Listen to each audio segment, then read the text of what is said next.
31 ડિસેમ્બરને લઈને મહીસાગર પોલીસનું checking police દ્વારા અલગ અલગ ટીમ બનાવીને પેટ્રોલિંગ હાથ ધરવામાં આવ્યું છે। જિલ્લાની 3 સરહદ રાજસ્થાનની જોડતી સરહદ પોલીસ દ્વારા ચુસ્ત પોલીસ બંદોબસ્ત ગોઠવી દેવામાં આવ્યો છે અને સતત ચેકિંગ હાથ ધરવામાં આવ્યું છે।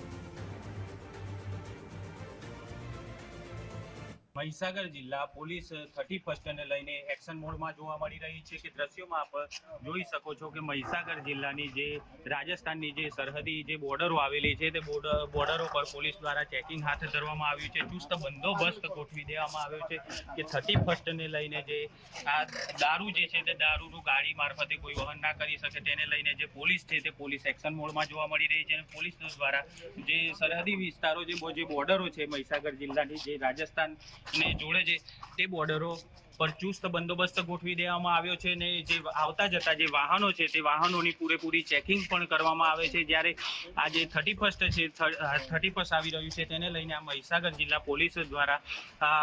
ચુસ્ત બંદોબસ્ત ગોઠવી દેવામાં આવ્યો છે ને આટલી ઠંડી કડકડતી ઠંડીમાં પણ પોલીસ દ્વારા તાપણું કરી અને આ જે વાહનોનું ચેકિંગ કરવામાં આવે છે ત્યારે 31 ને લઈને આજે પોલીસ દ્વારા જે મહીસાગરની 3 જેટલી બોર્ડરો છે તે પૂરેપૂરી ચુસ્તપણે બંદોબસ્ત ગોઠવી ને ચેકિંગ હાથ ધરવામાં આવ્યું છે। હસમુખ રાવલ।